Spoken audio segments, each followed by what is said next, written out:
Good evening and welcome to the regular March 2nd, 2020 meeting of the School Committee of the Town of Foxborough. Happy to have everybody here with us tonight. Before we begin, I should say that our girls basketball team won tonight, so they're moving on to the next round of the playoffs. So, and we're very excited. Congratulations to the girls.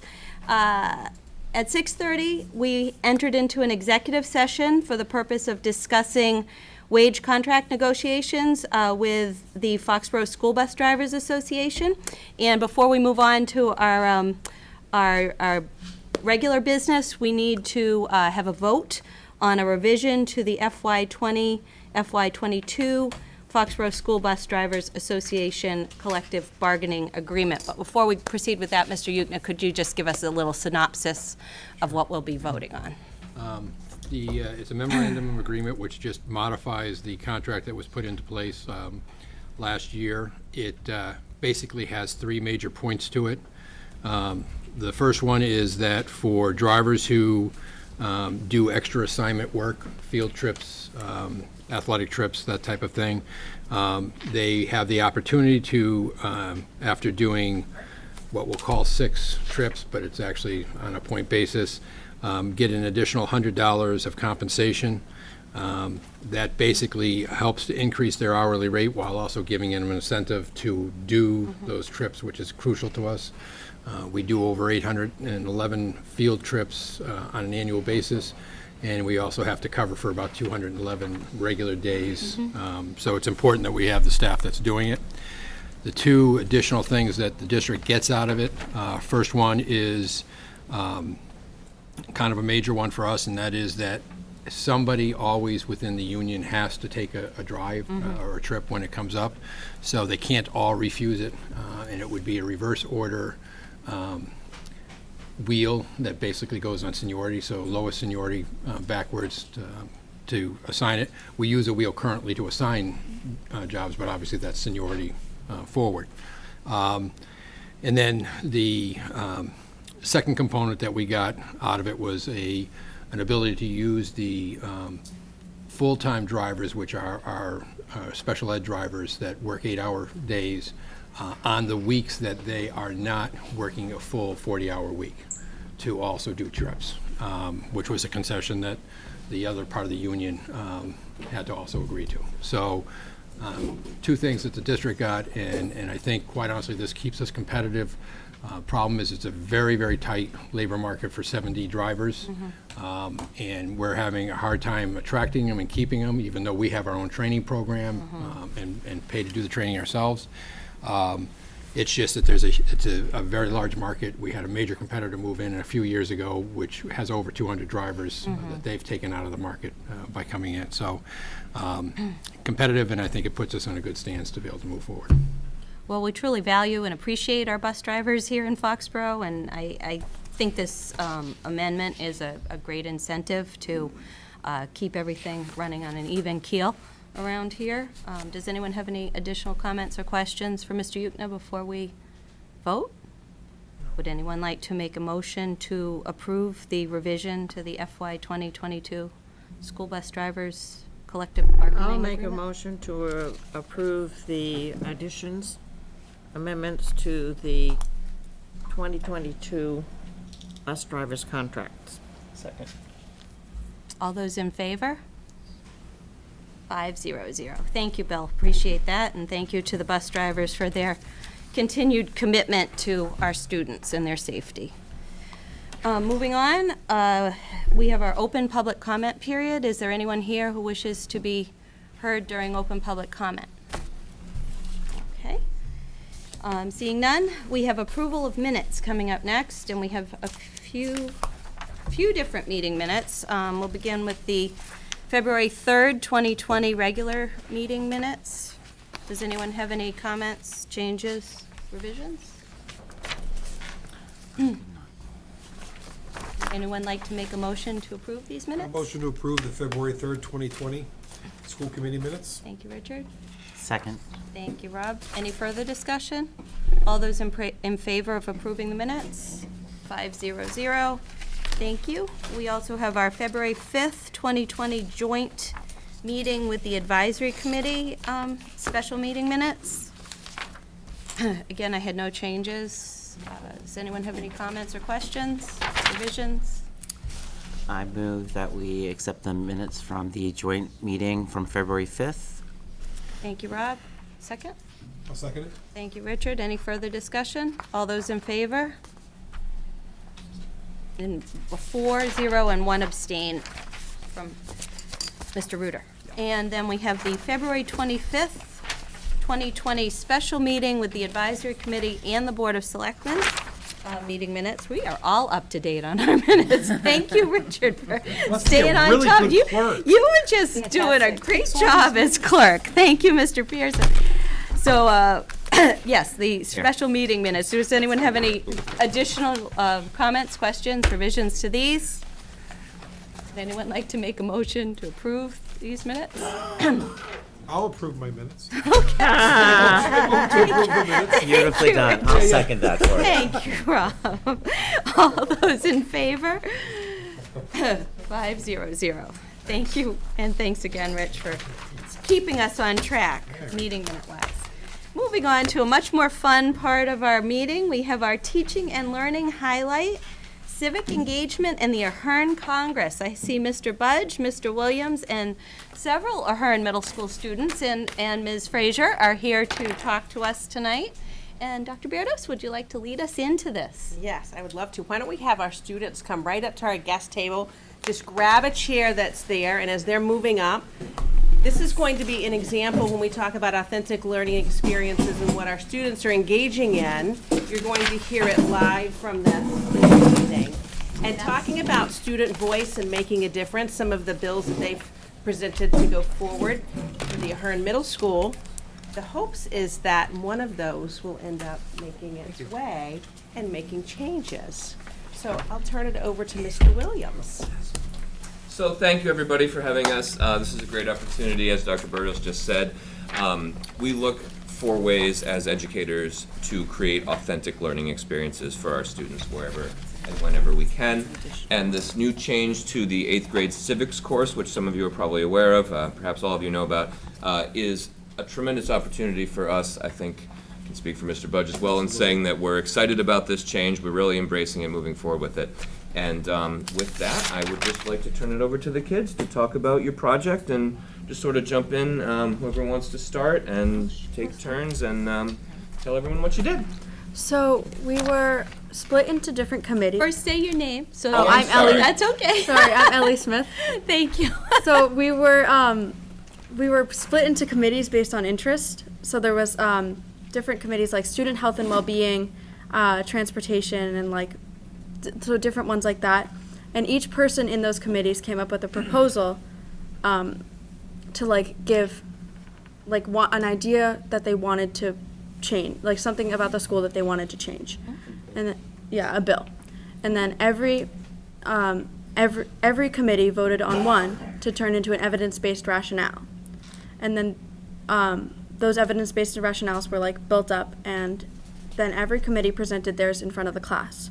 And then as a class or a Congress, we voted to pass the motions, the rationales, and then we picked one to send to the administration to hopefully be put into effect in the school. Yeah, I'm Curtis Raymond, and so one thing that was interesting about our bill is our bill was passed through our committee, and then it was brought to the class, and our bill was the only one out of all the other bills that were presented that had an anonymous pick. So every every student in the class voted to pass it.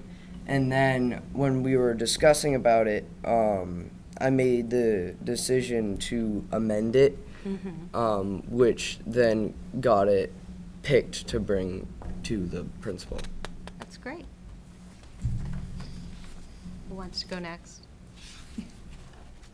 I mean, our bill, just like them, was voted unanimously, and our bill was to promote a soccer team to their Hearn Middle School as like a second Megan team. As a second what team? Megan. It's So in our- addition to basketball, you have soccer in the spring as well. It shouldn't interfere because they're both played in different seasons, and students at our school can have a lot of they can have energy because they have practice like 3 days a week, Monday, Wednesday, Tuesday, and probably games Thursday or Tuesday. Okay. And your name is? Pray to. Do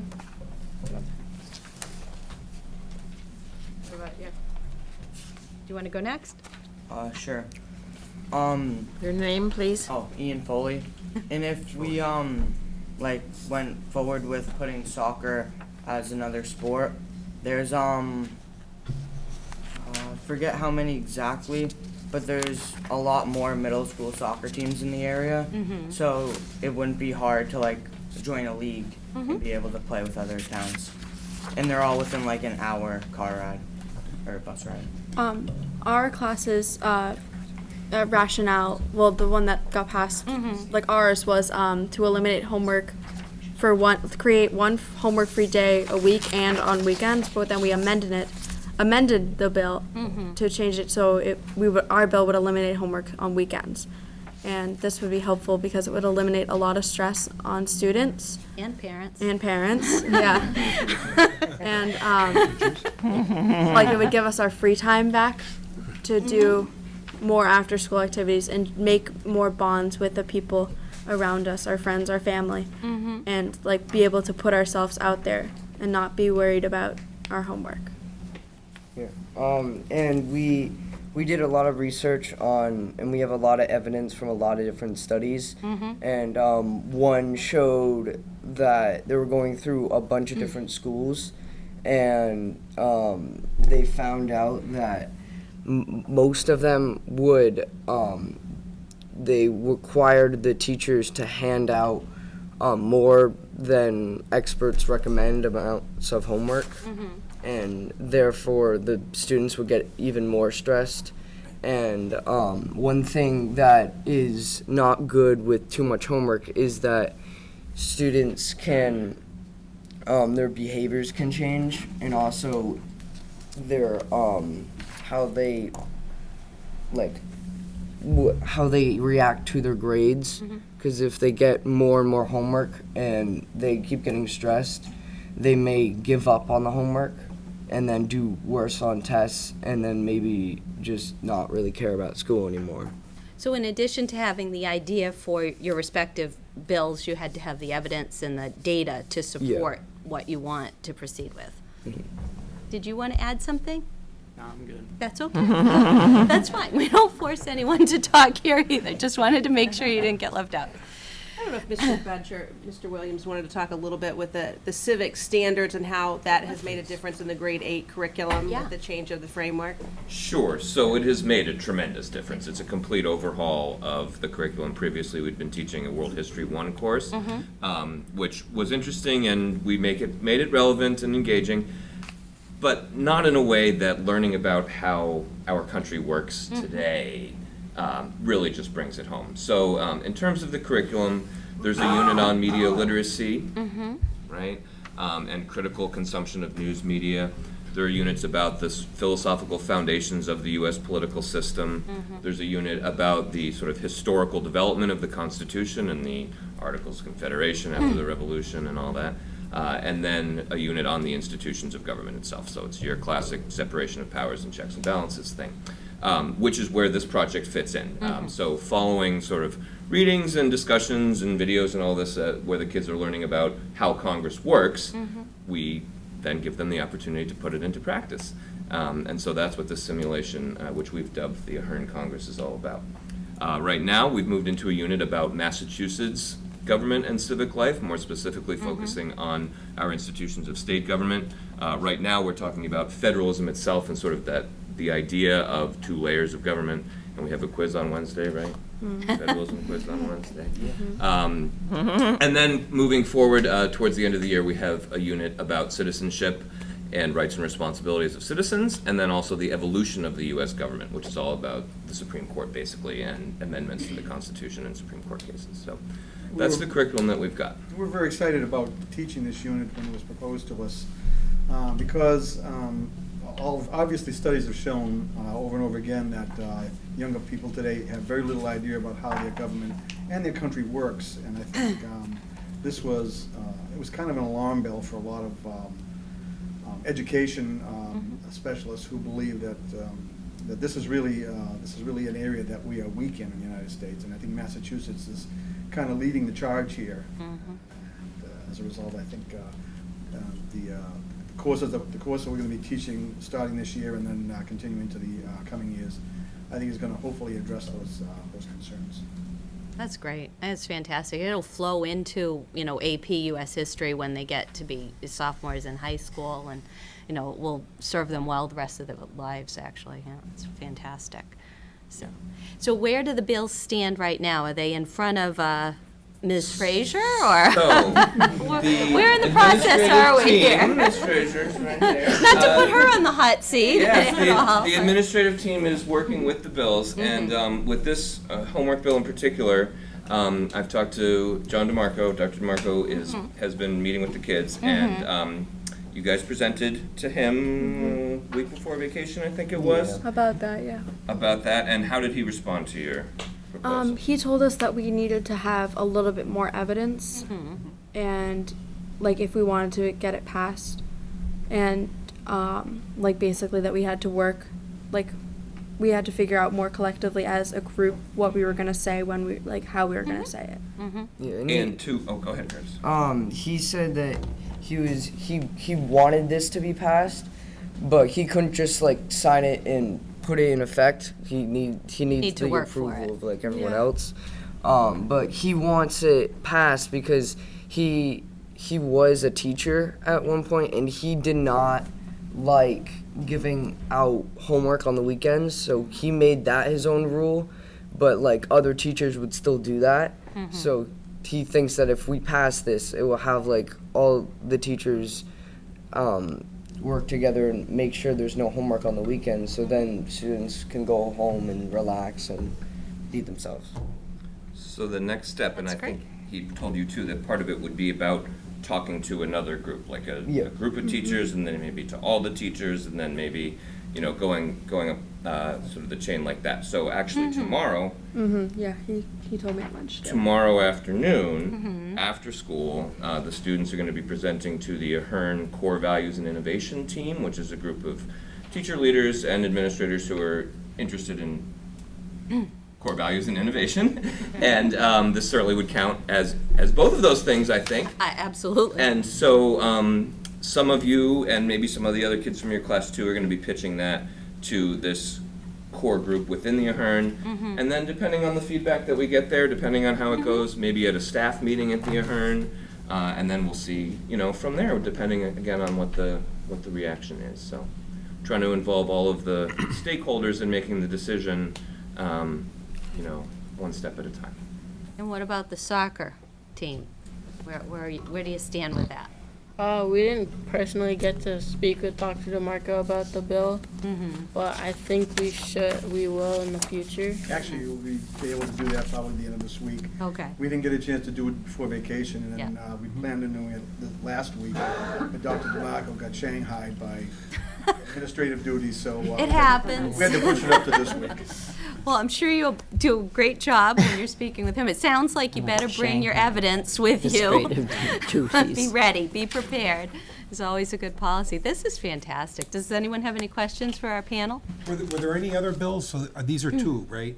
Was your discussion had a little wider range of things, and you have to whittle it down or find out what the support is within your group? So there were 5 committees per class, and each class moved one forward to Dr. DeMarco, and so I don't know any of the other ones.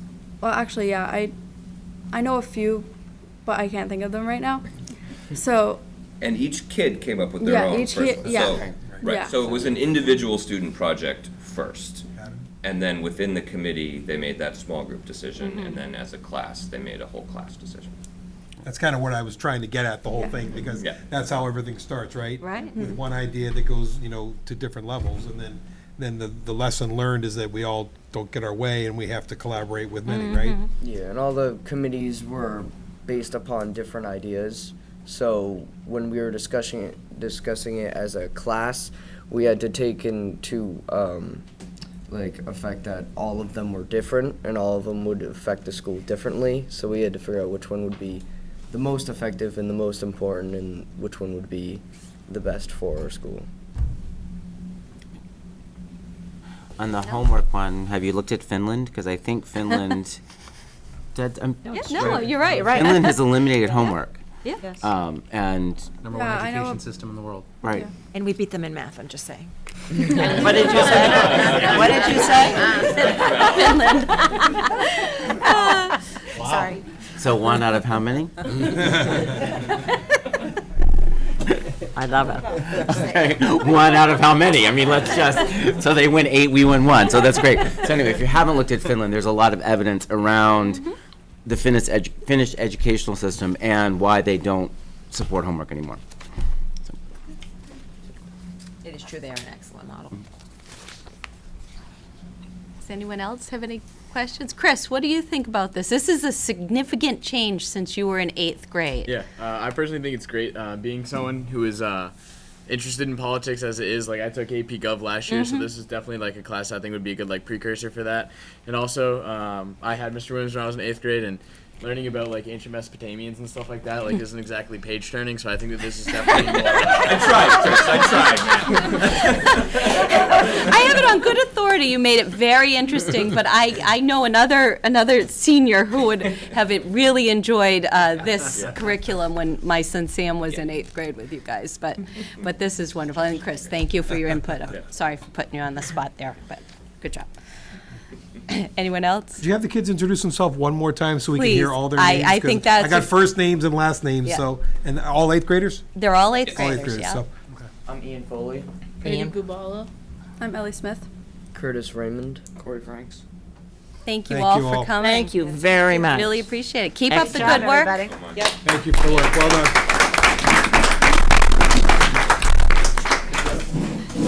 And thanks, parents, for bringing them this Yes. evening. Yes, thank you, parents. Get to rehearsal. Thank you, neighbors. And don't feel like you have to stay. No, absolutely. I don't You're more I than don't get that welcome, but sense. you Thanks, Corey. great job, everybody. You better send them to Washington. They're doing such a good job. They're thinking things through. Oh, that's really a really great change in the curriculum, especially since they don't do the Exchange City. Thank you. I wasn't coming up with it. I was going to say that 7th grade program, but Yes. Exchange City, because that did give them some flavor Absolutely. on local government anyway. Yes. But this is it's a great curriculum nice change. authentic learning It is experience, yes. absolutely. And we have one of the, you know how the Ahern has all the elective courses, one of the elective courses that's looking at government, they're going to be able to go and shadow a piece during at the last walk tomorrow afternoon of the primary election. So Bob Cutler is letting them come in and just kind of watch a little bit to see how it all works. That's great. That's fantastic. Yeah. And appreciating the perspective of others, especially in middle Yeah. school, to have that discussion. We all have one idea, and then we all come together and we try to hear each other's voice. However we can do that at the middle school level, and whatever we can do is such a great, valuable tool at And I that mean- age group to learn about voice and. I know, and to include Bob Cutler, I mean, it renders importance to what they're doing. Yes. Oh, yeah. Absolutely. They great. realize the value of it, too. But also to see the process and that these things do take time, that you start with an idea and then you have to work on that idea and you have to find evidence to support your idea and what you want to do. And then you have to bring it forward. And if you don't have enough evidence, you have to go back and work on it some more until you build consensus and have it be accurate and correct and appropriate for what you are trying to, the goal you're trying to reach. So, and it's not always easy. So I appreciate Dr. DeMarco not just saying, well, I like your idea, so yes, making them go back and think about it, work together to present their idea in a certain way. I think that's also authentic learning, and better preparation for the real world, because it's not always easy, as we know. And it also speaks to, I just want to put a shout out for Mr. Budge and Mr. Yes. Williams. Yeah. Because with the curriculum frameworks changing and with all of the civic standards coming into grade 8, a lot of districts will kind of slowly start to move. They jumped right in, excited to be able to do great things for kids, and clearly you could see that this evening. Absolutely. I was going to just commend them for embracing it, because Yeah. that can be an uncomfortable transition for many, especially for the years that they had to develop this refined curricula in ancient history. So Yeah. the other thing is, if you don't teach this stuff, when are they going to learn it? So Agreed. All right, moving on. We are actually a little ahead of schedule, but we'll take it. That's okay. Yeah. Okay. We are moving on to basis the for our second democracy. reading really, of but I have policy JJIF, the prevention and management of head injuries and concussions in extracurricular athletic activities. So would anybody like to waive the second reading I of would like this to make a policy? motion to waive the second reading because Bless you. it is, it's very explicit, and what it was just a few wordsmithing, and making some changeables rather than saying athletic director, you said athletic directors or school physician to school physicians. So I would like to waive the second reading. Would anyone like to second Bevy's motion to waive the reading? I think that's me, so I'll second it, all right? Thank you, Rob. Is there any further discussion about waiving? All those in favor of waiving the reading? That would be 500 to waive the reading. Okay, so moving on. Would anyone like to make a motion to approve the policy? Or, yes, you know what, thank you. Brigham and Women's was gonna look at this policy before we move on. I didn't mean to be hasty about that. And they did. I had it on my list of things to ask you about. So, Okay, so they did, that's part of our contract Yes. with them. And so Joe Cusack had worked with them to read through all of it. And it really is some very minor edits that they came back with. And so if I can just go through Please. those. Sorry So about if you that. look at the first page and you look down to the section communications and training, this is how nice it is as far as their thoroughness of looking through the policy. Yep. The second bullet that says this policy in all appropriate forms shall be posted on appropriate school websites. They noted that they weren't posted on the website, and I think that's because we use the family ID, but we need to do both. okay, yeah. So that was a good catch to go and to have those, and. It's not a change to the policy, not but a it's something change, that but we it's a need note. to change. Change the practice. Yes. In part 2, notification of parents of suspected head injury or concussion, where it says in that first bullet, a player's coach shall notify the student's parent. It should say, they suggested, a player's coach or athletic trainer, to insert athletic trainer, shall notify the student's parent in person or by telephone immediately following the practice or competition. Good change, yep.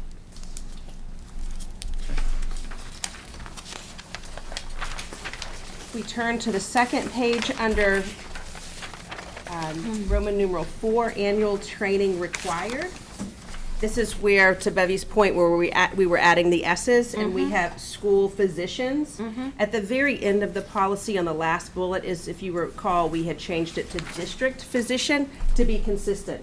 That instead of saying school physician, should be district physician. Because the very last bullet on the last page Okay. is where we had changed, Oh, if the necessary, district, yeah. the district physician. Yeah. Because we don't have school physicians, it's our Right. district. Okay. Makes sense. And then the only other notation that they had made would be under documentation, physical examination, reporting, and clearance to return to play. Roman numeral 1, the first bullet. Just to put into parentheses there at the end, this is talking about how at the beginning of every sports season, that the pre-participation form should be completed. So just to add here, can also be done on family ID, just to clarify. We have pre-participation form, comma, No, just at the very end of that first bullet, Yep.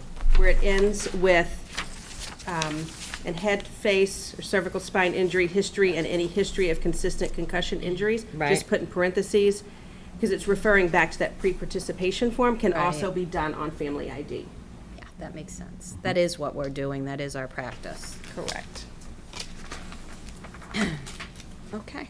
And that was all of the feedback they had. They said that everything else was good. I actually did have one little, it's just kind of a nit, the very first sentence, it says the Foxborough Public Schools School Committee. I think we just want to say the Foxborough School Committee. Up at the And where are we now, The please? very first First line in sentence, red. the first line in red. I either think we want to say Foxborough Public Schools or the Foxborough, I think we want to say the Foxborough School Committee is committed to providing a healthy and safe environment. That's what I Yes. thought we were going for. That makes sense. I think just strike public schools. It's fine. My only question on that, Tina, would be Yep. looking at the other two policies that we have in front of us. Yes. They both start with Foxborough Public Schools. Well, one starts with Foxborough Public Schools, one starts with Foxborough School District. So I don't have a preference. Yeah, well, we should think about that as we go through our different policies in general, because this is our school committee policy manual, so I think we do it, it's a point well taken. I think we do it differently. Right, well, look, throughout if the you look, manual, if you look so- at the new, if you look at the new one, the educational equity, it says the school committee's a goal. Yeah, I think, So we should sometime make it uniform. yeah, I mean, I think we should attempt to make it uniform as we're going through. So I really don't have a personal preference. Right. We can continue to say, Foxborough Public Schools, or the Foxborough School Committee, or, I mean, Yeah, I don't have a preference either, Yeah. other than I would no, like for it to be consistent. It's, I completely agree. Right. My preference would be to say the Foxborough Public Schools, because implicitly, That's what we that are implies representing. us, Yep. it implies administration, Yep. it implies anybody who's part of the That's a Foxborough good Public point. Schools. And it- Then let's do that. Let's say the Foxborough Public Schools Are committed. are committed. I would prefer that too. Yeah. I would agree. Yeah, that 'Cause works I don't for think me. To just have a policy that's just the Yeah. school committee Right. seems a little narrow. That's And good. we may have to watch it as we go through. I think you make a really good Just- point. yeah. That we should have the right kind of vision there on all of them. It makes perfect sense. Because we're probably authoring these Yeah. for the benefit of the schools and the district. And so we are. I think you're right. Yeah, so Foxborough Public Schools, all right, strike committee. There you go. School committee. Yeah, Correct. Yeah, just say Foxborough Public Schools is committed. Right? Okay. And that's exactly what it says for assistance animals, so we may want to say the Foxborough Public Schools are committed to highly, under the animals control. Animals in school one, too. Yep. Do we change is to are because we're talking about all the schools? Are we talking about? Foxborough Schools Yeah. are committed. Foxborough Public Schools are committed. There you go. Schools is.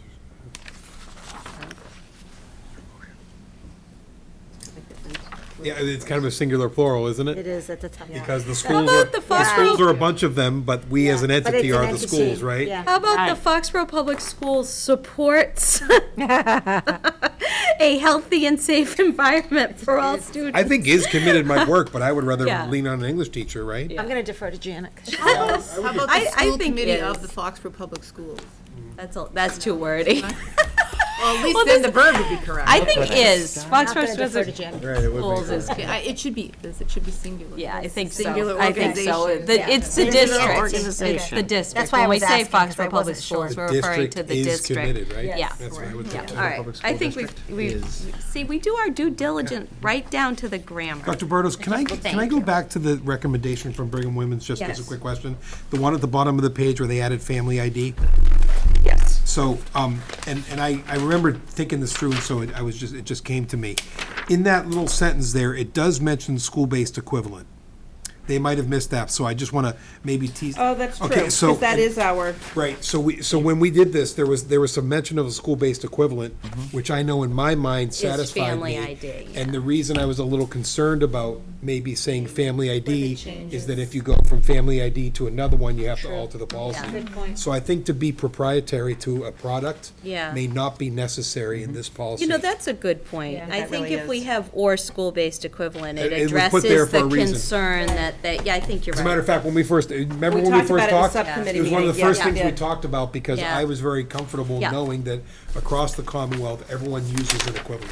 Something like that. The pre-participation Excellent point. form that was No, developed that's a very good is point. not used in paper. Yeah. Almost everyone uses some kind of Right. digital equivalent, so I think that yeah, suffices. I agree. So avoiding family ID reference catch. might be wise. Okay. Thank you. All right. Should we These- move? Yes, we can move it, unless there are any further comments on this policy at this point. I move we bring policy JJIF, the prevention and management of head injuries and concussions in extracurricular athletic activities, forward to a third reading. A third reading? We only Nope. have to do two We readings. only have to, No. So we Move can to vote on approve. this. Move We to move to approve approve. it. Oh, Move to thank approve. goodness. I'll I second. move You're to good with approve with amendments as discussed here this evening. Excellent. I Thank you second. for- Thank you, Bevy. Is there any further discussion? All those in favor of approving file JJIF? Bevy, are you? I am. 500. Thank you, and thank you again, Richard Yeah, don't worry. and Brent, for your hard work Thank you. on this long policy. And thank you, Amy, and Allison, and Joe Cusack, And Brigham Women. and Brigham and Brigham and Women's. Women's. All the good. village. Yes, it does, and we have a good one. So, all right, so moving on, our next item up is the third reading of policy IMGA. And we don't always get to a third reading, but sometimes when it's a new policy, especially one that is, you know, we want to get right, is meaningful, and, well, all our policies are meaningful, but is new. We sometimes get to a third reading, and so tonight we have a third reading of policy IMGA on assistance animals. Now, we've had some information come in. I think first we should maybe discuss the policy in general. I think moving forward with having assistance animals in the schools, I cannot speak for the whole committee, but I through our discussions, it seems as though we're all in consensus that this is something we want to do. We're working very hard on getting our policy correctly worded so that we can do this. We've received a lot of information. Kara's mother, Barbara Pacini, sent me some very helpful information that I disseminated to the rest of the committee, so that you could review it on your own and bring it with you tonight. Jenna Strickland, another parent in our school district, also sent me information on therapy animals and insurance and certification procedures. And Amy, you have the policy from the town of Ashland that was Yes. recently approved that deals specifically with therapy animals as well. So we have a lot of information that we still need to coalesce and get, worded in our policy. And I'm not sure if we want to try to do that here at the table tonight, or how our policy subcommittee would like to proceed I at was this point. going to suggest, if the committee agrees, and my co-chair of the policy committee also agrees, that we move to have another posted meeting where we review, in particular, the definitions Yeah. and how these other supplied policies delineate registration requirements, in particular those two items, and see if that might be a benefit to the draft policy that we've been discussing. I think that would be a great idea. I know we really want to move forward with this as quickly as possible, but we also want to be accurate and precise and make sure our language is true to the purpose that we're trying to achieve here. And I think putting all the information, we have received so much information since our last meeting. I think if our policy subcommittee can take it and coalesce it with you and Bill and Allison, and then at our next meeting on the 16th, if we could then have our third reading then, I think it might benefit us. It might be a more productive and efficient use of our time. I don't know, Rob, do you have any thoughts on that as well? Yeah, I think that there has been a lot of information. Yeah. And. Come forward, yeah. Right, and I Yeah. think that based on what we're hearing tonight, there's enough new information that before we discuss it as a group, it would make more sense to Yeah, try to incorporate it into the policy. I think so. And we're not alone in trying to develop this policy Right. too, with the popularity and knowing Right. what a therapy dog and the influence and, impact it can make on students and staff. So one of them is the Ashland Public Schools, where they just voted theirs on the 26th of February. Yeah. And I think there's some really good information, like you said, based on the definitions, or that, Brent, that you had said, that would Right. be really helpful. Yeah.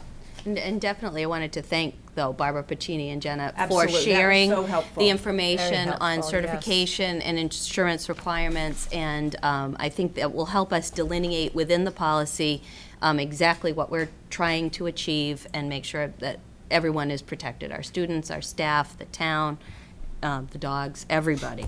So, all right, if we're all in agreement, then we don't, do we need a motion to move this to the next meeting? We can just put it on the agenda for the next meeting. As the third. Table it. We'll table it until the next meeting. Table, yeah. Yeah. I make a motion that we table this until the 16th. Until the 16th. Why is Second? owl?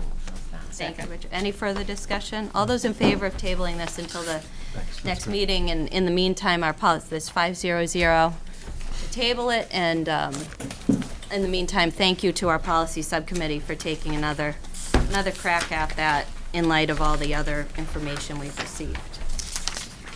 Our next item on our agenda is the first reading of policy EBB, educational equity, and I think at this point we're not quite ready to move on this either. Brent, did you want to speak to this Yeah, a I little think bit? we began with, we're, as a group, trying to adapt and evolve from the MASC boilerplate version, and find something that frankly meets the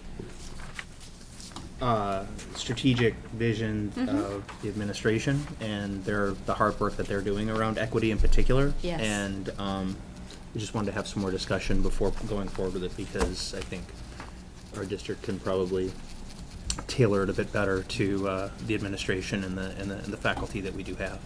I appreciate that, and I think one thing that we've tried very hard to do in our policy manual is not just take wholesale, the good work that MASC does and just plop it in there, but we have tried to make it fit within our Well, that's district what we're philosophy and goals. they advise us to do Absolutely. that. So I appreciate that. I do think this is a good start, and we're going to talk a little bit more about educational equity in our next agenda item with the superintendent's mid-cycle review. But I think if we're all in agreement, we can table this until our next meeting as well. And since you're meeting, you're going to have a policy subcommittee meeting. Correct.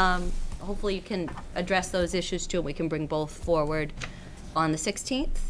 I'd like to move, yeah, that's plausible. And then start with the Foxborough Public Schools goal is. Yes. Then when I read through it, the little thing I picked up down, in the last paragraph is, we'll have to change strategic plan to plan for success. Yes. The district's plan for success. The district's plan So those for are two things you success. can note already. All right. So do we have a motion to just table this I move until that we then? table it till the 16th. I'll second. All those in favor? 500. Okay. All right. Got a little work to do, but we're going to get there. Dr. Berdos, we're a little bit ahead of schedule, but we're on Which is your good. superintendent's mid-cycle review. Okay, so you have lots of information. Yes. In your packet for those that might be listening. I'll give a little bit more background here. So the mid-cycle review is what all Massachusetts superintendents, actually all educators for that matter, that it takes place. And the purpose of it is really, it's a formative part of the review to really foster that productive dialogue amongst all of us, for me to give you an update on the progress towards my goals at this point of the year. and then have an opportunity for you to share anything at that time as well. And then in addition to that, what we have done historically, going back to Debbie Spinelli, which was Bruce Gardner, who had brought it We have to thank forward. Mr. Yes. Gardner for the 3 great questions, because it really is a good way to frame your mid-cycle review, It really and is, was with because Debbie. One of the mid-cycle review for educators is meeting with their evaluator and having that same dialogue. You know, what's really working well? How are your goals? Where are you working hard? You know, what are you struggling with? So that's what these questions are really focused on. I mean, just that. What am I really proud of? What am I working really hard on? And what are some challenges that I'm facing? And I think it's a good opportunity to share that information at this point in time. But then at the same time, as far as the evaluation, it is the state regulations to have this mid-cycle review here with you. And then, as you know, I'm participating in the pilot program for the Department of Elementary and Secondary Education, where they're trying to make this process goal-driven, but at the same time where it makes sense for school committees who evaluate superintendents. And that is using a pilot indicator rubric. So when we look at the rubric, we're all rated on 4 standards and having an overall rating, but there's so many elements under each of the indicators, which is under each of the 4 standards. So to really kind of focus that, because not every year are you going to focus on every single indicator within each of those standards. So to give you a better idea of where is all of my energy being spent. So one of the things that I've also provided to you is to say, what are those focus indicators with my goals? So I'll go over that as well. So just to start with, as far as what am I really proud of? That's the easy part, because it's our educators here in Foxborough. It's our staff. It's everyone that's here that is so willing to step forward and to take risk and to try new things. And whenever we have new initiatives, to jump with both feet in. Ask questions and really think thoughtfully about what we're doing. But at the same time, the willingness there is quite amazing, and that really is why Foxborough is a destination of choice. I couldn't be more proud of a district. I couldn't be more excited to work with the people that I work with. It truly is a gift to be here, and you'll hear that from me every year, because it's just truly how I feel. Our students too are just awesome. But let's go back to some of that work and that willingness of those working collaboratively. The social emotional learning programs, this year we've begun to implement the responsive classroom that you've heard about at the elementary level. And that program is focused K-4. We also have Second Step, which is at the middle school. And we've had Second Step all along, but there's a new revised program, and it's expanded somewhat. So the implementation of that program, the revised program this year. And that's really looking at the social, emotional, mental health, but the school culture and the climate and all of those things together. So to have the number of teachers that we had go through the graduate course this summer and this 3-year plan that Allison has put together, it's on their time, but to jump in again with both feet and to really work. But the exciting part is the conversations that you have with them, the difference they're seeing in their own class climate and culture. You saw it here back on January 6th with one of our students when she talked about the class meetings. So everyone is implementing the class meetings. And then as far as the full program itself, we have 63% of our K-2 classrooms who've implemented the full program, with 100% of all K-4 with the class meetings. So that really is an engaging way for our students and our teachers to start their day, to build their community in their classroom, and it really helps to set students up successfully, socially, and academically for the day. The web program in the second year, where everybody belongs, or everyone, I should say, belongs at the middle school. That transition program for grade 5 and our leaders in the upper middle school grades has been really successful. Continue to hear such great positive comments from parents. We've increased by 2 the number of trainers, if you will, for our staff, sending them to additional training for this year. So we have more people. As an example, Ms. Frazier, the principal, she was one of our trainers, but now that she's the principal, we need to have another staff member that's there. So we sent 2, they went to Connecticut, had the full training, and to continue to have that program go strong. Same with Link Crew here at the high school, and then Challenge Day as well, to be in their second year. So that's really working on building those social supports, which also are academic supports for our students. The other part that I'm really proud of, and I had it up here, it's an infographic that I had in your packet. Let's see if it, Oh, you did. oh, you know what, I need to log back in there. The infographic that you have is our equity journey. So as you know, I'm in the second year of the new superintendent induction program, even though I've started year 3 since starting in the middle of the year. But in all of those conversations, talking about what Foxborough is doing to really look at equity, and to Brent, some of your points before with the equity policy, to really showcase that work is something I'm very proud of. And then when I was asked to be one of the superintendents out of the 40 of us to present, that made me really proud to know that Foxborough's story is something to be able to share with all of the other superintendents. Right. Now, I had a PowerPoint presentation where I went through and shared and gave them examples of data when we're looking at by ethnicity, by all different groups, and what our data looks like from academic to behavioral to discipline, all of the things that we report to the Department of Ed. Now, I can't share with them and have them take my PowerPoint, because when you have subgroups that are that small, then the confidentiality of students. So I wanted to be able to have something that they could take away with them, that they could say, okay, this is what Foxborough's doing. So again, I thought, what can I do that's fun at the same time? Which I created the infographic that you have there in front of you. So the infographic really just outlines the important part, which is this does not happen overnight. So when we started our journey and looking at equity, it started 2 years ago with the Preventing and Minimizing Discrimination Committee. So one of the things that I've done this year is reconvene that committee. We're changing our name because it just didn't fit. But at the time, we honestly didn't know what to call our group when we were looking at cultural competencies and our responsiveness, and looking at equity within how we're meeting the needs of all students.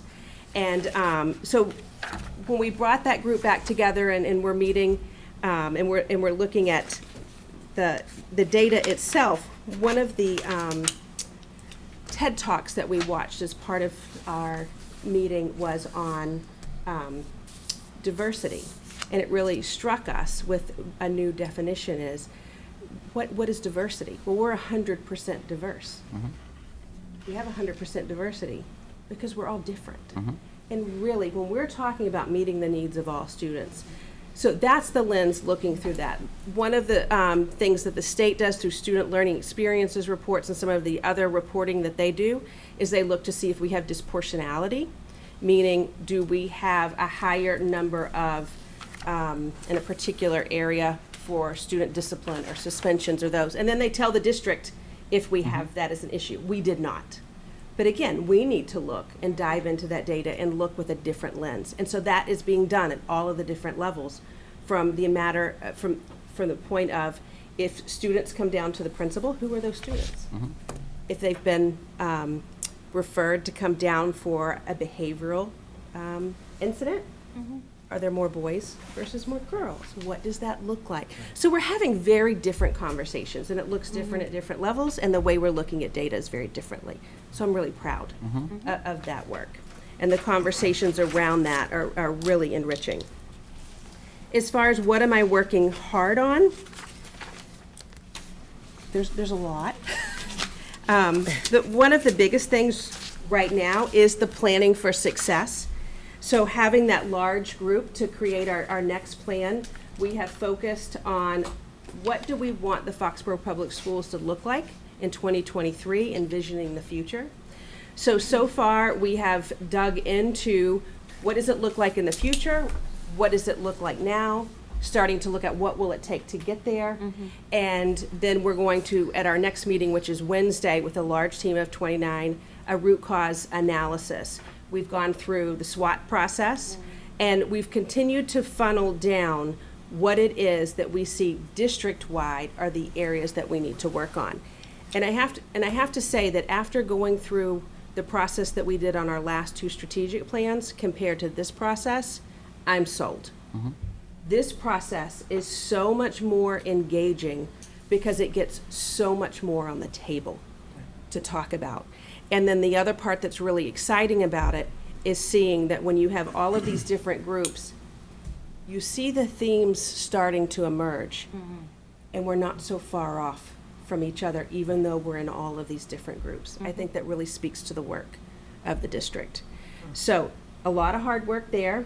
As far as having a lot more voices at the table, we have that with this process. Just by having that 29-member team, then in addition to that, if you remember all of the focus groups that I did to provide for the district strategy, getting all from public safety to all of the parent groups from every single school to community groups, to parent coffees, to the community meetings, to parent leaders, meeting with all of them, all that information is being brought forward for the root cause analysis for this process.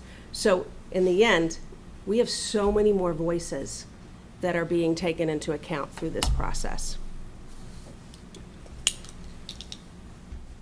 The other part, as far as working hard on, leading the educator evaluation working group, will come to you in June with recommendations there from the 2012 implementation of that, so a lot of work there.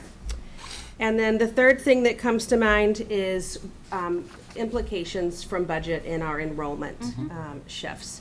And that really kind of will springboard into the challenges that are listed there that I face. And I really can't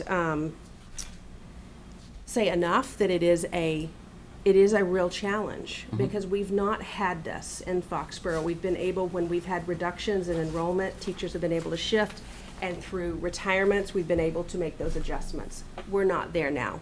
And so the outcome of that is going to be, we have some very talented educators whose positions are going to be reduced, or some that will, through the reduction in force, will lose their positions as a result. But as we've talked about, we need to be responsive to our declining enrollment. But it's not easy. So it's a matter of working through that. And again, the special education, it involves budgetary considerations with our out-of-district placements as well. So there's a lot of work there in thinking about, from the budget standpoint to the programming. So before I move to the specific goals, any questions on the part that I'm proud, working hard, or as far as the challenges? I have a comment. And this is constructive, so please take it that way. We have a tendency, particularly when we talk about the things that we're proud of, to talk at a system level, not the things that we are personally proud of, or talk about our role in those things. So while in this document you talked about a little bit more of what your active role is, when you talk about the things that you're working on, are the things that are hard right now, you didn't talk, even when you're talking about it with us, you talk about the things at the system level, which is wonderful. What I would love to hear more about from you is what you feel like your specific action is, or relationship is, to those things that you are proud of about the system as a whole.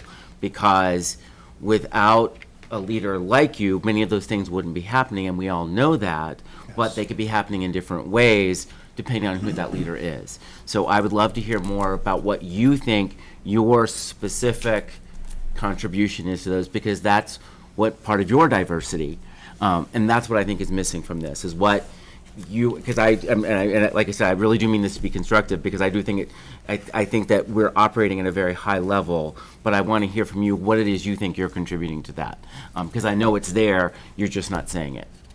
I think some of the concrete examples of those things would be our admin team agendas and bringing forward the books and the chapter chats and the focus on equity and those kinds of things that I have administrators reading, and then what does that look like and how that plays out at an administrator meeting. When I'm meeting monthly on my monthly meetings with every principal and talking about, well, what do their PLCs look like, or what do their grade level or their staff meetings look like? How are they bringing equity? Because my job is to lead through principals and to have those conversations and what that looks like at their staff meeting. But more concrete would be the things that I'm doing at our own administrator meetings. Right, and that's the kind of stuff, I know that it's there, so I love hearing those stories, because that's your take on how we can make everything better.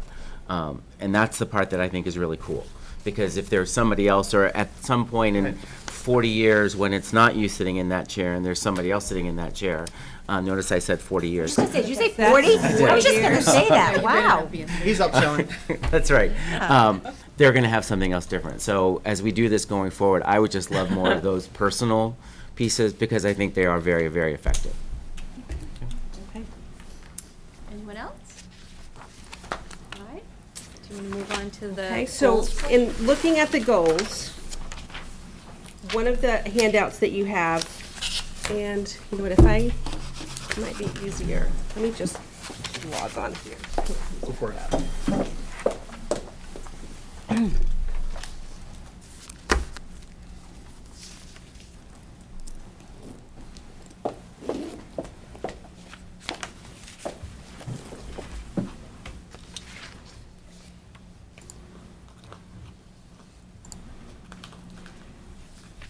So if we go back to the Department of Ed and the 4 standards, you have Standard 1, Instructional Leadership, Standard 2, Management and Operations, Standard 3, Family and Community Engagement, and Standard 4, Professional Culture.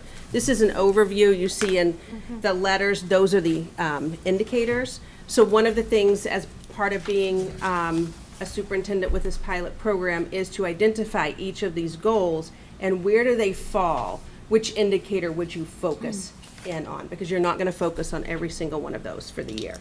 So the first goal, and I'll refer back to that in a moment. So the first goal was to actively participate in year 2 of NISIP, the new Superintendent Induction Program, as a means to demonstrate and model a commitment to continuous learning, reflect and improve leadership practice, utilize relevant student data, current research, and best practice to improve all district effectiveness. And I will be honest, at first I felt a little funny saying that I've completed all assignments and attended 100% of the full content days. But I think that's really important because it's one full day a month and there's a lot of outside work that goes to it, and I've not missed one. I went late to one due to the borough groundbreaking ceremony, but then was up there really quickly. And I would be curious to see the attendance data on that from all, because things happen. Yeah, sure. But to be able, I've prioritized that, and then the amount of outside work. So that part's really important, and I think that that also kind of speaks to probably one of the reasons too that being asked to present on our work and our equity journey as well. So I would say that significant progress has been made in that area, but if you look up at the indicators, what I have done here at the bottom is I've identified that professional practice goal 1, really does go up to data-informed decision-making as far as an indicator there. And then goal 2, the student learning goal, so we're all required to have professional practice student learning and then at least one district improvement goal. So the student learning goal was to identify and decrease equity gaps across the district, to monitor student learning and growth, to facilitate necessary adjustments to curriculum and instruction, and develop capacity of staff to recognize bias and analyze data to inform instruction consistently across all content areas. So what does that look like? It's me personally looking at the data, analyzing it, looking for equity gaps that we have, opportunity gaps. Dr. Mello and I do a lot of that, a lot of conversations, looking at many of the tools that we can use for the Department of Ed and taking that information back to our leadership team meetings, saying this is what it looks like at district, and then they do that with their staff at a school level. And that can be through their cycle meetings, through department, staff meetings, PLCs. But again, going back to our conversation at our administrator meetings can be consistent in that we're looking at a particular area, whether it's from achievement data to other discipline data or enrollment, who's taking what courses and looking at that, and then seeing that across the district.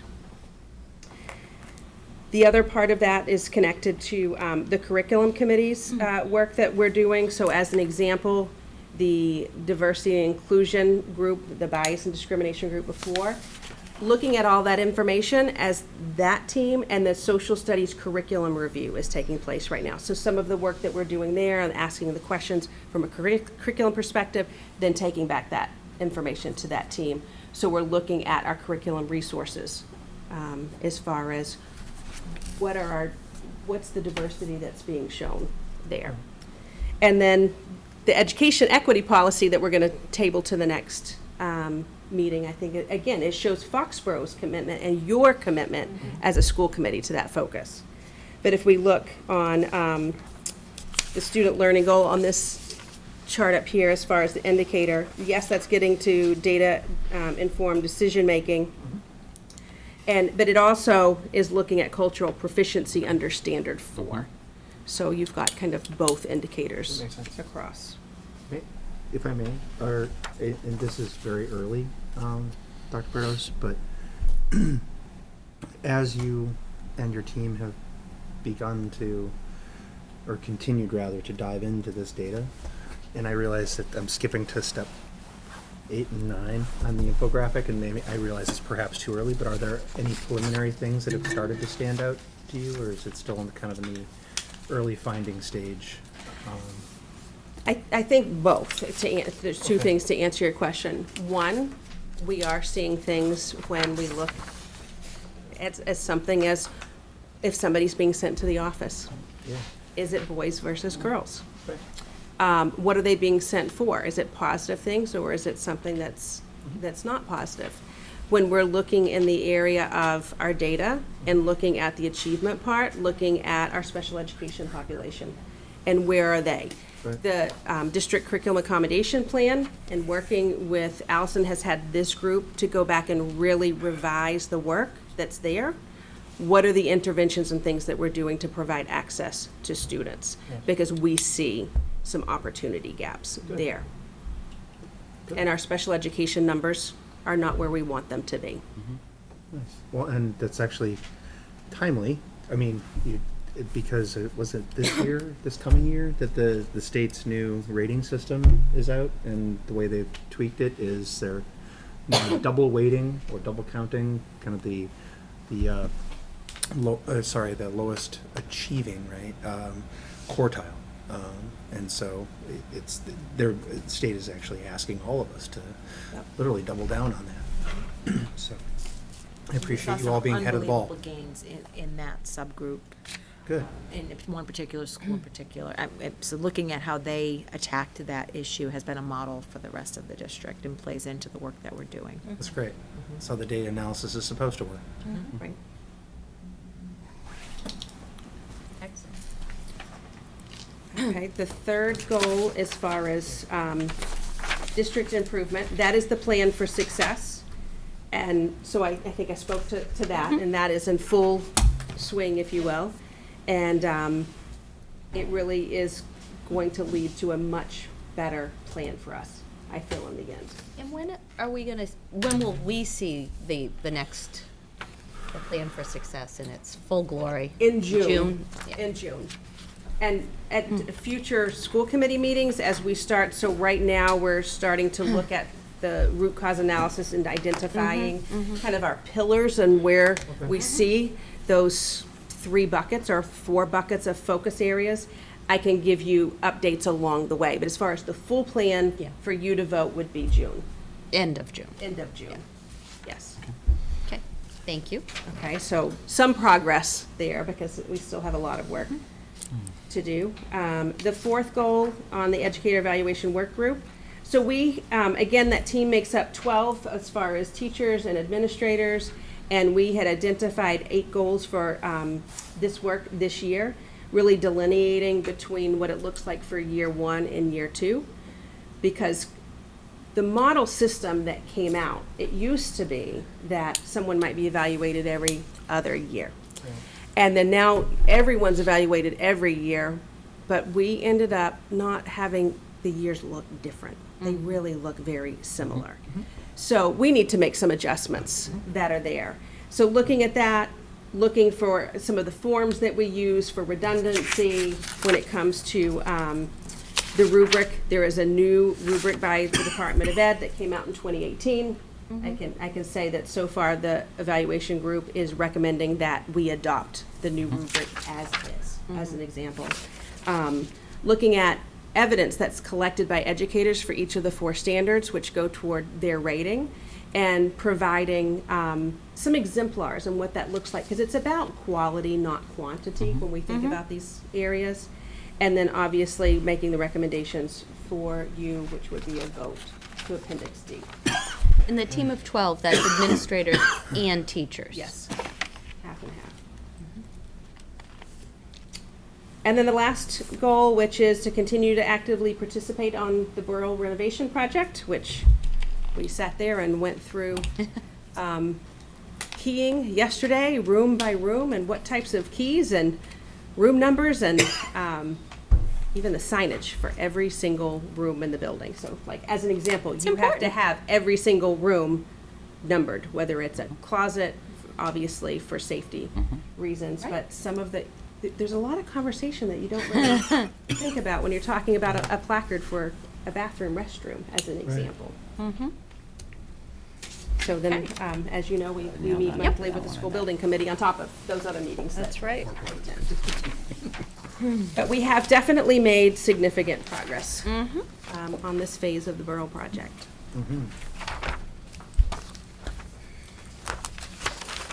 All right. Questions on goals?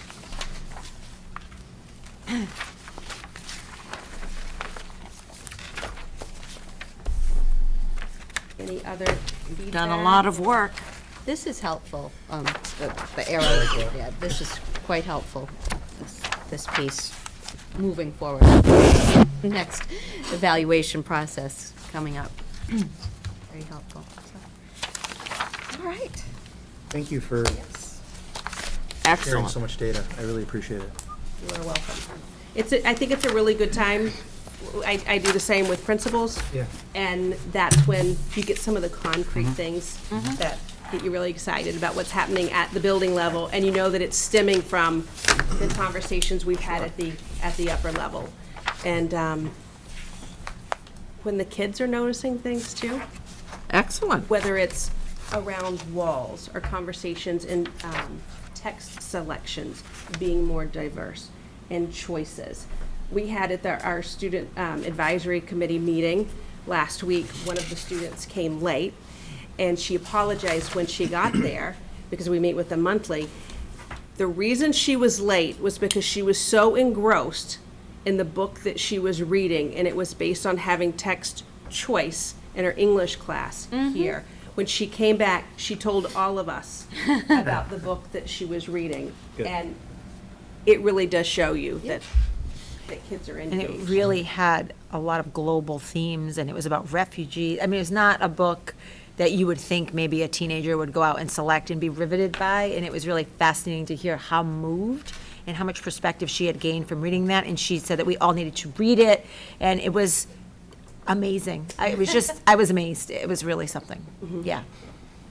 So And that that's was cool. getting to text choice and adding more of those into the curriculum to be able to make it more diverse. Well, thank you. How did I do with time? You did great. We're Great. We're doing Right on great. schedule. We're actually still ahead of schedule. Okay. So if you want to talk some more about your mid-cycle review, we have time. No, it was thank you. That was an excellent summary of what you're proud of, what you're working hard on, and what your challenges are. So, very good. Thank you. All right. Wow. Well, our next, if there's no further questions for Dr. Berdos, our next item is approval of student activity accounts. Mr. Yukna? Yes, actually, we should have probably done this earlier in the fall, but under the rules and the regulations, annually, you're supposed to approve the student activity accounts that exist. We did, as you know, a number of years ago, a change to the student activity process to bring it in line with the state's requirements. So these are a list, both high school and middle school, of what exists. Each program is student involved, meaning that if they're raising funds, spending funds, they also are signing off as one of the 3 signatures required to expend any of the funds. The biggest accounts, obviously, are accounts like the class funds, which there are multiple years out there. But the program's been working very well for us.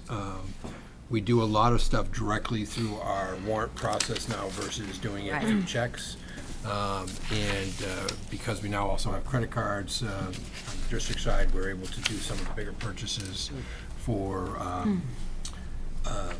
proms and things like that in a controlled environment that way too. So it's been working out very well. But again, you basically are required to annually approve that these different groups and clubs and committees exist.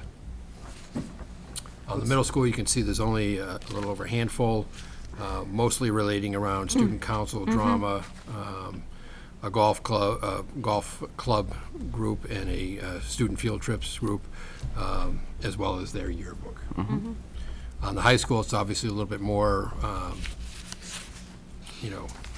numerous as far as some of the items, but obviously you get into the foreign languages, the history clubs, the Gay Straight Lions Club, the National Honor Society, which has obviously a subgroup underneath that, which is for scholarships that they raise money for.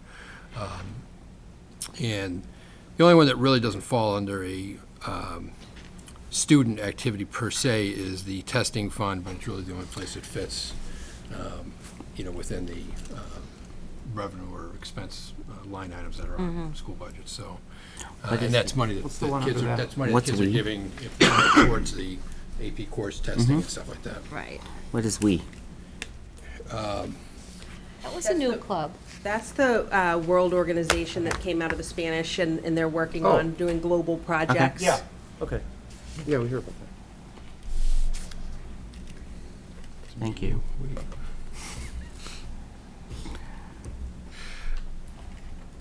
I just actually have a question. Forgive me, but there's drama club. There's drama club 2 for the musicals, and then there's repertory theater. Those aren't. They're separate. They're all. Those are the 3. They're all separate. The repertory theater is different. Then you have drama, and then you have the musical now. Okay. So and then they're like different times of year too. Okay. I'm just making sure I have everything. And there's some straight. different people who do those. Yeah. No, I did know that. I just had to ask. It was just jumping out at me. Okay, so you just need us to approve. How should we word this motion? It's basically, you authorize. List of accounts. Move to authorize the student activity accounts for FY20. I would like to make a motion to do that. Authorize the student activity account for fiscal year 20. Authorize the student, I thought she had to authorize the student activity account. As presented. Second. We'll do Thank second. you. My pleasure. Thank you, Bevy. Rob. Thank you, Rob. Any further discussion? All those in favor of authorizing the student activity accounts? Thank you. Maybe we can make a note Thank you that for taking that. when we approve overnight travel, maybe we could try to tie the student activity accounts to that. Yeah, You know, because not we have to- done it- to we have approving done it them earlier earlier in in the the year. year. Just as a general I would sort say of reminder. sometime to after us. September, just in case something new Yeah. comes up over the summertime that they're looking to put together. Yeah, we could do it in one of the October meetings. Because the We Club is a great example Yeah. of that. That was one that we piloted Came up, for a yeah. couple Yeah. of years to make sure that there was going to be the interest, and it definitely had an interest and continued to grow. Yeah, I was And just so trying now to think that of one is something that there. we do yearly in the fall and, try to tie it to that, link it together. Great. All right. Moving on to acceptance of 2 donations from the Partners in Patriotism Fund. These are always exciting. Always good. Donations to accept. So the first one here is for Foxborough High School, and it's for the Safe Choices Workshop, and that's with our students. It's also in coordination with the One Love Foundation and with our seniors and the workshops that they go through with their student leader and teacher leaders, and it has been very well received, and it really helps our students before they go off to whatever their next step is, college or career ready, after high school. When you have a chance to be a fly on the wall and to listen to the conversations and what they get out of that opportunity, it's not only impressive, but it really kind of gets you right here because you realize how needed it is. I don't know, well, you haven't had the opportunity yet to go through, but you will. When do they do this? It's coming, it's It's towards the coming end of up. the year. It's towards the end of Yeah. the year because we want it to be before the students are getting ready to go off. Right. Next. But stage. after AP exams, I Yes, think. it's towards the end of the year. Okay. Coming soon. See you later, Chris. But that's for $1,500 to be able to support. Well, that's very generous of the those PIP fund. workshops. Mhm. So do I move to accept the generous donation from the Partners in Patriotism Fund of $1,500 in support of Foxborough High School Safe Choices Workshop. Thank you, Brent. Second? Second? Thank you, Richard. All those in favor? 500. Thank you for the donation, Partners in Patriotism. And we have another one. We do, again for Foxborough High School, for the Musical Theater Boosters Club to go Awesome. towards our high school musical for any of the program expenses for $5,000. What are we doing for musical this year? We Well, did we had the Adams Family and, So, okay. so this would be going For forward. next, got it. Wonderful. This is great and Well, very well, generous. this would also help with those expenses at the Expenses, same right. time from. Yes. Both. Yeah, it does both, Yeah. exactly. Fantastic. I move- Excellent. I move to accept the Partners in Patriotism Fund donation of $5,000 to support Foxborough High School Musical Theater Boosters Club. I'll second. Any further discussion? All those in favor? 500. Thank you again to the Partners in Patriotism. They have been very generous in support of our school programs. And an interesting note on the musical front here, the director who did such a good job with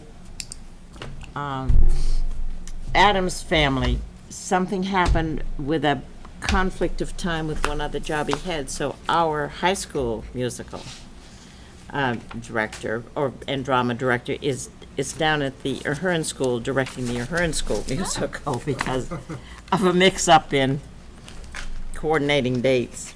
So it's like wonderful that we have creative people that can share on both levels. Absolutely. That's great. Mr. Davis. So moving on to other matters, Dr. Berdos, would you like to start? One thing I would like to just point out under your informational matters in your packet. Oh, I was hoping you were going to read this letter, actually. I have it flagged too. I kind of think we should just read the whole thing because there are so many students mentioned and we want to make sure they all get credit for all of their Who would you like achievements. to read it? You. All right. So this letter was from Kelly Arcacha, who is the department head for art, to Mrs. Myers-Pakla to announce all of our award winners from the Scholastic Key. We had many that were honored, so let me just read here. We are proud to inform you that this year Foxborough High School students won a total of 15 awards at the Scholastic Art and Writing Awards contest sponsored statewide by the Boston Globe. All of our art submissions were judged based on the program's 3 criteria: originality, technical skill, and emergence of personal vision or voice. The art department would like to recognize and congratulate Julia Kasha, Silver Key and honorable mention for sculpture; Karen Hanlon, honorable mention for photography; Julia Kelly, a gold key and a silver key for sculpture; Sadie McAuliffe, a silver key for sculpture; Shay McNamara, honorable mention for sculpture; Nicholas Penders, a silver key for photography; Jody Resnick, gold key for photography; Liza Shavik, I'm not sure I'm saying that correctly, honorable mention for design; Tinley Stonis, silver key for drawing and illustration; Alicia Texera, a silver key for drawing and illustration; Amy Triano, honorable mention for design; and McKenna Yozo for silver key and sculpture. So we have always had a really strong showing in this Scholastics statewide competition by the Boston Globe. But this next part that I want to point out This is is- really significant. And that it says, we're also honored to announce that one of our seniors, Julia Kelly, has been chosen as one of 5 American Voices and Visions Medal nominees for the state of Massachusetts. This is the highest honor that's given. Regional honor. Regional honor, thank you. This year, there were a total of 9,674 individual submissions in art for the state of Massachusetts, from which Julia's sculpture was chosen. So right now, Julia's work is going in front of a panel of jurors in New York City who will select the one artist from Massachusetts to receive the American Visions Medal.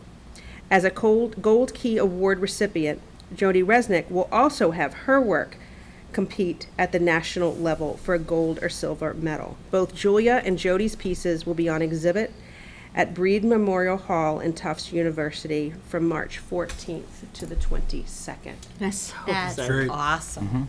I mean, but to be one of 5 chosen out of 9,674, that's It's outstanding. It truly is. Outstanding. Congratulations to all the accomplished students, and special congratulations to Julia and to Jody. That's great accomplishments, both. Yes.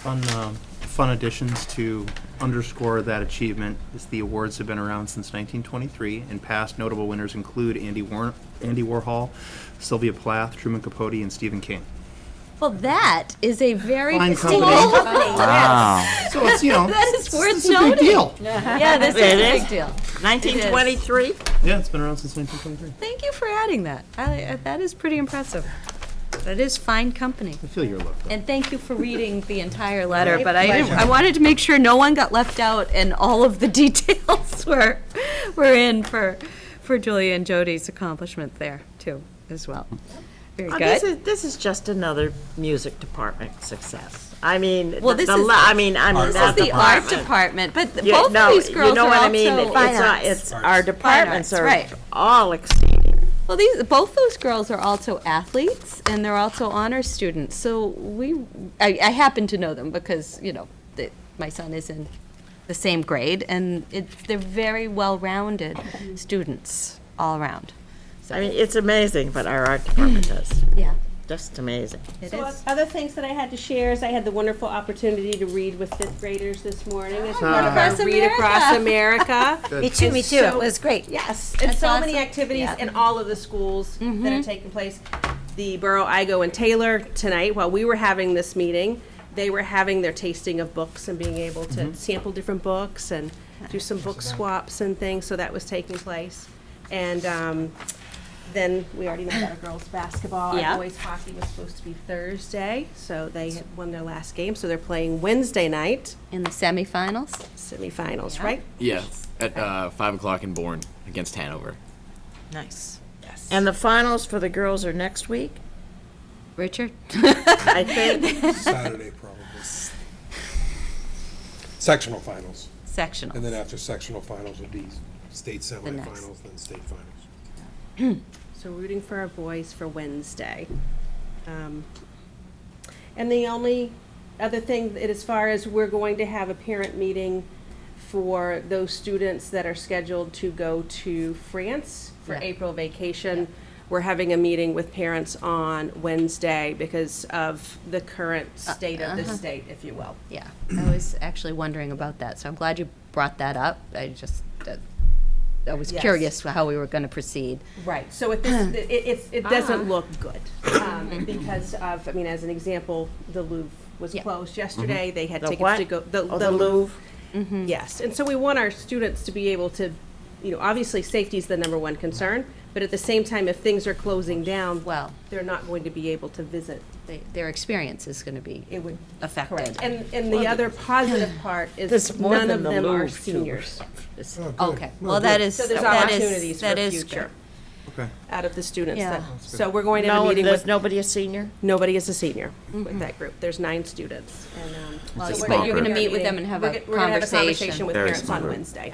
It's a small group this year. Yeah. Well, good. Thank you for that update. And also, you know, I will since have we're a very talking about disappointed the Get to coronavirus, host I another great appreciated the kid letter meeting. that you sent out. Then they'll have to go longer. Excuse me. Hello.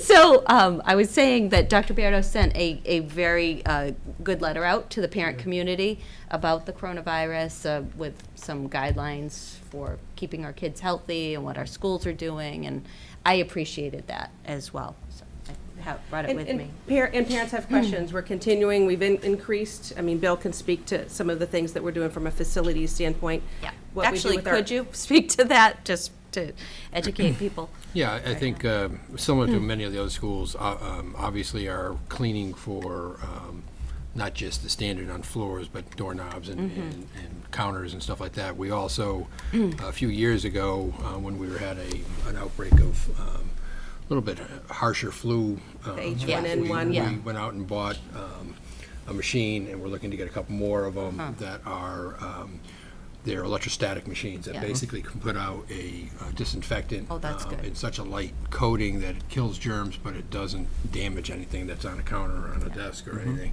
And you can go through much faster, obviously, and cover all surfaces where if you're trying to wipe them down, it would just take you an enormous amount of time. So we're doing that on a proactive basis, going kind of building by building, and we will just keep cycling through, which again should cut down the amount of germs.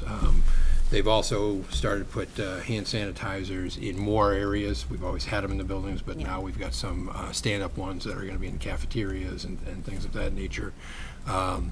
So again, trying to take the steps, but the biggest obviously will always be if someone's sick to stay home and not, not infect others. Right. So. Thank you, Bill. And thank you, Amy. And I trust you're in contact with our local Department of Health and the State Department. With local, even today, regular communication, I was on the phone with the state epidemiologist. Am I saying that correctly? You did. Because obviously we take our recommendations from the CDC and we look there, but again, the recommendations, as the state told me again today, was, again, it's flu and cold season, and good hygiene is the best precaution. Yeah. Okay. Thank you. You have a superintendent community meeting coming up next Tuesday? Yes, I do. 6:30? 6:30, At thank the you. library? At the library.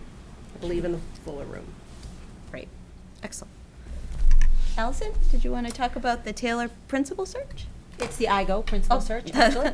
Yes, it is. Yes, it is. I have written down Taylor, but that is not correct. So we posted for that principal. Sorry. That's okay. We posted for that on February 10th, so the posting closes this week. And we have assembled our team of teachers and administrators and stakeholders from the IGO school. And we just need to have a representative from the school committee. So as you may know, I believe we discussed here, but maybe we didn't, our Director of Student Services search was unsuccessful. So we have reposted that position as of yesterday. No, today's Monday. Today, thank you. It's been a long day. So Mr. Canfield and Mr. Reuter will resume with that committee once Thank we. you both for that. Once we continue, yes, thank you very much. So that would leave the three of you as eligible. I'd be happy to do it. Are you able to? I I have know the that you schedule. had I've some looked at the scheduling schedule. challenges. I looked at it closely, I think I can do it. That'd be great. Wonderful to Be have happy to you. do it. Yeah, I think you'd included. be a great asset to the committee, Yep. and it would be a great experience for you. Yep, You know, be as happy to well. do it. but- Have you, But so. Thank you. if you can do it, wonderful. Then if I'm in. there's no objections, it's you, Rich. Thanks. Great. Thank you very much for your Wonderful. participation. Excellent. And And one other thing I just wanted to mention, especially as Dr. Berdos went through her goals and her plan, the committee that worked on revising our district curriculum accommodation plan, they were a very highly productive group, and I so enjoyed the work, working with them and the work that they did. So we are at the point now where we have done a lot of work to roll this out with our staff and had a lot of sort of professional development about what that looks like. And we are at the point now where we are ready to share our revised version with our parents and our broader school community. And they decided that the best way to communicate that would be through producing a short video. So they actually sat and, as teams, almost like a news desk, they actually recorded little video clips for each of the grade levels and an overall view that sort of combined with a PowerPoint to have some of the key points so that parents can look at the document. So we are in the editing process of that video right now. It's about an 8-minute video, which sounds long, but when you're watching videos, it goes really quickly. So we'll be launching that through to parents through email probably within the next week or so. Great. And then it will be up on our website if people need to go back and refer to it. Great. So we're proud of that. They did. Any they green did. screening? No, but that was suggested. It was suggested, yes. Yeah. Yeah, we could have brought in some students to could- do that for us. absolutely. Yeah, it definitely was suggested. So that's all I wanted to share. Thank you. Oh, one other thing. I do have, for IGO parents, I am hosting a focus group Oh, on good. Thursday night for parents to come in. We had the This coming staff. Thursday? This coming Thursday. We had the staff one last week. So this week at 6 o'clock, I believe it's on the calendar. Excellent. And you had a couple meet and greets with Taylor parents with Mr. Stanton last week. we did. We had one before school, and then we had one in the evening as well, and then had one for staff, even though they know of him, but had the opportunity for them too. And got good feedback from those that attended. Well, I'm sure it'll be a smooth transition over there, and I'm sure we will find the right candidate for the IGO school as well. Yes, very hopeful. Absolutely. Richard, do you have anything further? Nothing at all. Rob? I'm good. Bill? Anything else? Just a quick one, the town did receive the AAA rating again for the right. borough bond, and we're really hitting the market. It seems like we've done this every time we've gone out on major projects, but this one's even better. The interest rate is through the floor. That's great. I mean, not great for the economy, but great for us at this point in great time. for And so that's really going to help in being able to keep the costs down on this project for the town, so. That's great more news. stuff. That is good news. Right. Excellent. Chris, anything? Yeah, Kiara told me to mention that at the high school on March 11th we're doing the blood drive. No, that's right. The student council does Yeah, that. so we've been doing signups, and then that'll be on March 11th, like during the day. And that's for the students at the Yep. school? Yep. Yeah. All right, I'll work on mine. Alrighty. Okay. Brent, do you have anything you want to add? I don't. Bevy? I think this is the Monday that we remind everybody to please change their clocks on Sunday, That is, Saturday. you know what? You're right about that. Yes. Good Yeah. reminder. Spring Happy ahead, day. you're gonna lose an hour of sleep, but don't forget, I have to remember because I was told I cannot be late at rehearsal on Sunday, so that's how I happen to remember. Very important. All right, primary. Very important. I don't know how to change my clocks anymore. Yeah, I I just don't- trust Yeah, I AT&T know. Apple to do it for me. That is true. And elections, tomorrow, primary elections at the Ahern, so everyone please drive carefully because school is in session tomorrow. So just when you're going to vote, please be careful if it is in the morning when our students are arriving, and especially in the afternoon. Just be very careful. I'm so glad you brought that up. I talked with Chief Grace, and we're going to have extra presence at drop-off time in the morning before school and then at dismissal time as well. So thank you to the Foxborough Police. They're going to be at both. Absolutely. Both Excellent. exits. It's really important because we have a lot of people who go to vote who are not normally there at pickup and drop-off time, and it can get a little scary. Yes, so they're going to be there. So you, I and you, appreciate that. Thank you, Chief Grace And- and Foxborough Police Department. we can vote between 7 in the morning and the polls close at 8. Okay, great. All right. 8:01, you can't vote anymore. And people always try to sneak in. Chris, your first election, you're going to vote? Of course. All right. Absolutely. Nice. Are you in Beverly's district? Because what district do you typically sit at? I'm usually at table 3. Okay. I'm district, yeah. I have no idea. We'll find out tomorrow. Exciting. The learning I'll opportunity. wave You can at report you back when I next see you. time. I will, yeah. That's right. of course. I'll wave at you when Alrighty. you see, you can look for me and wave. If there is nothing else, would anybody like to make a motion to adjourn? So moved.